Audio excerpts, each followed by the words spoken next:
अब मैं बताता हूं, देखो समझो, एंट्री समझ में आ रही कि नहीं आ रही? किसी को इस सेटअप पे जो एंट्री होती है वो समझ में आई कि नहीं आई? यस और नो, जल्दी बताओ।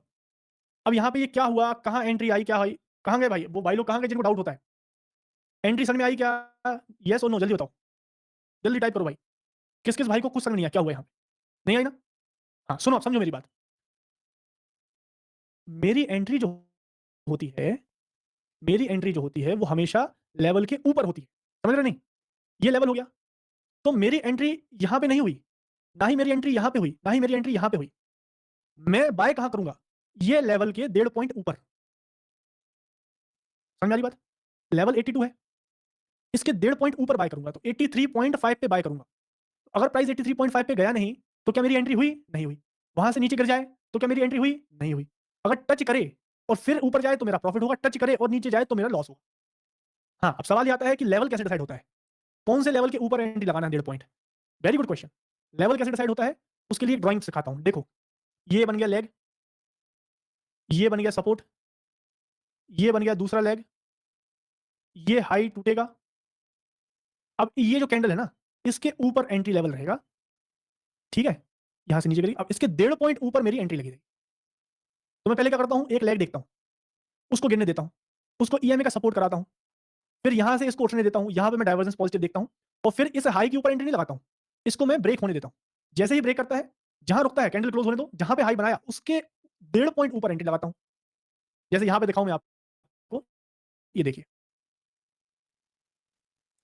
ये मैंने लेग बनाया, ये पहला लेग बन गया, ये प्राइस नीचे गिरा, ये ऊपर आया, इसके ऊपर ये मैंने ट्रैप कराया।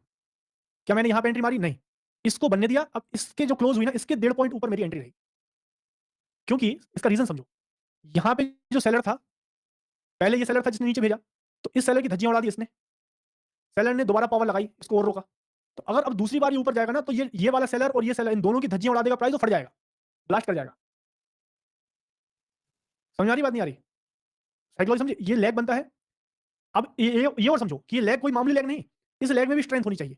ये डाइवर्जन पॉजिटिव वाला लेग, इसमें डाइवर्जन पॉजिटिव होना चाहिए। डाइवर्जन पॉजिटिव वाला लेग को अगर कोई रोक रहा है, मतलब यहां पे कोई स्ट्रॉन्ग सेलर बैठा हुआ है, ठीक है? अब इस सेलर की यहां पे सपोर्ट के बाद दोबारा से उठ के डाइवर्जन पॉजिटिव करा के ये धज्जियां उड़ा दी। अब यही सेलर और इसकी गैंग उठ के यहां पे आ जाएगी, बोलेगी ऐसे कैसे तोड़ देगा, ये ले नीचे ढकेलेगा। इतने में हम क्या समझ जाते हैं कि ये सेलर की बेइज्जती यहां पे हुई, ऑप्शन सेलर की बात कर रहा हूं। फिर उसके बाद यहां पे भी एक सेलर आया, उसने भी बेइज्जती हुई, वो भी नीचे गिराया। अब तीसरी बार अगर ये जाएगा, या तो फिर यहीं से गिर जाएगा, तो हमारी जो एंट्री लगी है वो तो फिर हम कैंसिल कर देंगे।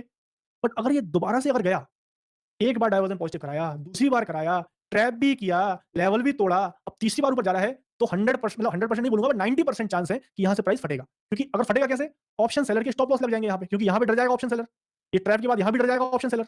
तो वो क्या बोलेगा, अरे भाई भाई स्टॉप लॉस लगा लो, तो सब लोग यहां पे मिलकर स्टॉप लॉस लगाएंगे। और जैसे ही ये ऊपर जाएगा रिवॉल्यूशन करके कि भाई नहीं नहीं मैं नहीं मानूंगा, मैं तो ऊपर ही जाऊंगा, ढकेलेगा, उसके बाद भी जाएगा, तो सबके बाय ऑर्डर ट्रिगर होंगे। ऑप्शन सेलर का स्टॉप लॉस क्या होता है? बाय। तो सबके बाय ऑर्डर ट्रिगर होंगे, तो ब्लास्ट आ जाता है। तुरंत नहीं आएगा तो थोड़ी देर बाद आएगा, लेकिन ब्लास्ट जरूर आएगा। I hope you are getting my point. समझ में आ रही बात?